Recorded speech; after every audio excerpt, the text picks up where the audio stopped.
India खेलेगा FIFA 2026। आप सभी जानते हैं 18 दिसंबर 2022 को अर्जेंटीना के तीसरी बार चैंपियन बनने के साथ ही कतर में आयोजित विश्व कप समाप्त हो चुका है। लेकिन भारतीय फुटबॉल प्रेमियों के मन में हर बार की तरह ये मलाल इस बार भी रह गया है कि भारत इस विश्व कप में भी शिरकत नहीं कर सका और प्रशंसकों के दिलों में एक सवाल उफान पर है कि भारत कब फीफा विश्व कप में शिरकत करेगा। तो दोस्तों, इसी उफान के चलते हम आपके सामने 2026 फीफा विश्व कप में भारत के होने की संभावना पर बात करने के लिए हाजिर हैं। दोस्तों, आपने देखा कि जापान और सऊदी अरब जैसे देशों ने अर्जेंटीना और जर्मनी को हराकर सबको चौंका दिया है और ये भी जता दिया है कि एशिया शिरकत में आए तो ऊंचाई या उससे दूर नहीं है। एशिया को अब तक फुटबॉल के मामले में कम उत्साहित महाद्वीप माना जाता रहा है, लेकिन इस चमत्कार के बाद और साथ ही विश्व पटल पर एशिया के दर्शकों की व्यू संख्या ने बता दिया है कि एशिया का रुझान फुटबॉल की ओर अब कितना है। इसी तरह भारत को भी फुटबॉल खेलने वाला देश नहीं माना जाता था, लेकिन भारत के लगातार बेहतरीन प्रदर्शन ने अब बहुत कुछ बदल दिया है।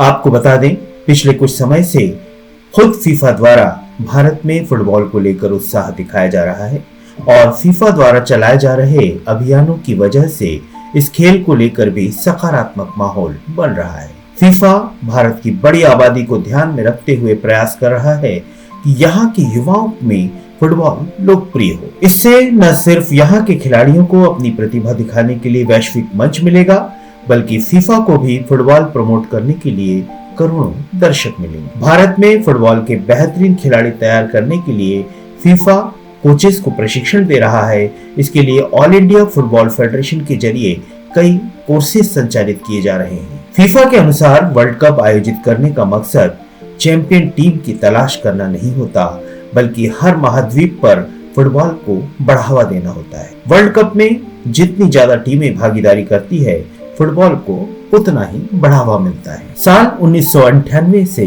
अब तक हर विश्व कप में 32 टीमें हिस्सा लेती रही, लेकिन विश्व कप 2026 में 48 देशों की 48 टीमें हिस्सा लेगी। ऐसा फीफा वर्ल्ड कप के इतिहास में पहली बार होगा। 46 टीमें क्वालिफायर मैच खेलकर क्वालिफाई करेंगी, जबकि 2 टीमें मिनी टूर्नामेंट से चुनी जाएंगी। दोस्तों, आपको बता दें कि विश्व कप में 32 टीमों के टूर्नामेंट में 13 टीमें यूरोप की ही हुआ करती थी, जो कुल टीमों का 40% हुआ करती थी। लेकिन अब 48 टीमों में 16 टीमें यूरोप की होंगी, जो कुल टीमों का 1/3 होंगी। महाद्वीपों का प्रतिनिधित्व टीमों की संख्या के अनुसार इस प्रकार होगा।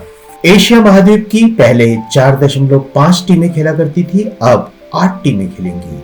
अफ्रीका की 5 टीमें पहले खेला करती थी, अब 9 टीमें खेलेंगी। नॉर्थ या सेंट्रल अमेरिका की 3.5 टीमें पहले खेला करती थी, अब 6 टीमें खेलेंगी। साउथ अमेरिका 4.5 टीमें खेला करती थी और अब 6 टीमें खेलेंगी। ओशियाना 0.5 टीमें खेला करती थी, अब 1 टीम खेलेगी।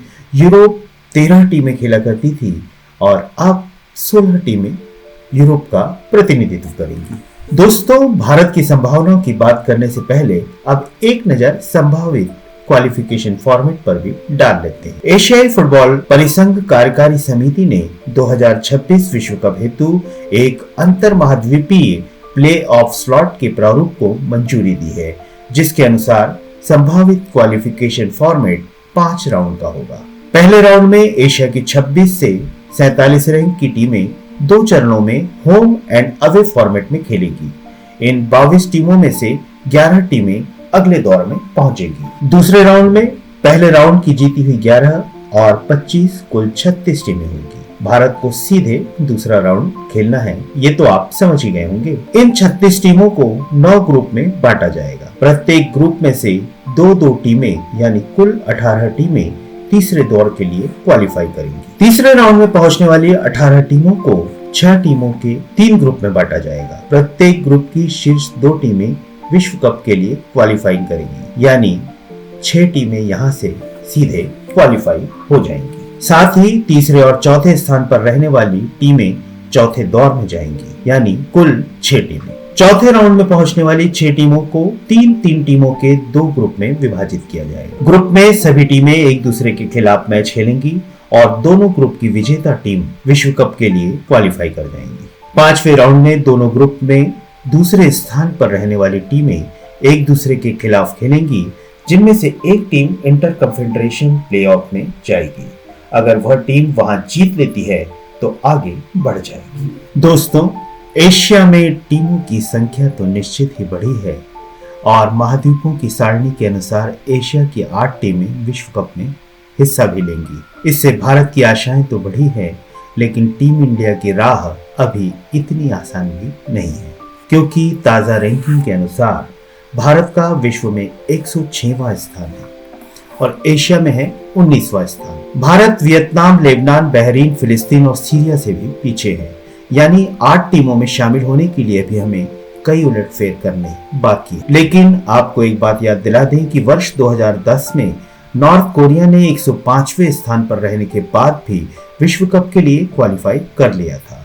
तो मंजिल आसान तो नहीं है, मगर इसे पाया जा सकता है। हाल ही में एशियाई टीमों के खिलाफ भारत का प्रदर्शन शानदार रहा है। भारत ने बांग्लादेश, कंबोडिया, हांगकांग, मालदीव और नेपाल को हराया है। हालांकि वो बहरीन, जॉर्डन और यूएई जैसी मजबूत टीम के खिलाफ हारा भी है।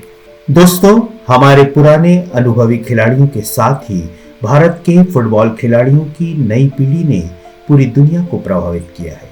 इनमें अमरजीत सिंह कियाम, जैक्सन सिंह, धीरज सिंह मोईरंगथम, मोहम्मद नवाज, सुमित राठी जैसे नामों की लंबी सूची है। अमरजीत ने अपने हुनर से भारत की अंडर 17 टीम की कप्तानी भी की है। एक सोशल मीडिया लाइव के दौरान फीफा अध्यक्ष जियानी इन्फैंटिनो ने कहा है कि उन्हें भारत और भारतीय फुटबॉल टीम से काफी उम्मीदें हैं। तो दोस्तों, जैसा कि हमने वीडियो की शुरुआत में कहा था, हमने भारत की संभावना और अवसर दोनों आपके समक्ष रख दिए हैं। हमें उम्मीद ही नहीं, विश्वास है कि हम फीफा 2026 में भारत को अवश्य खेलता हुआ देखेंगे। आपका दिनेश कुमार।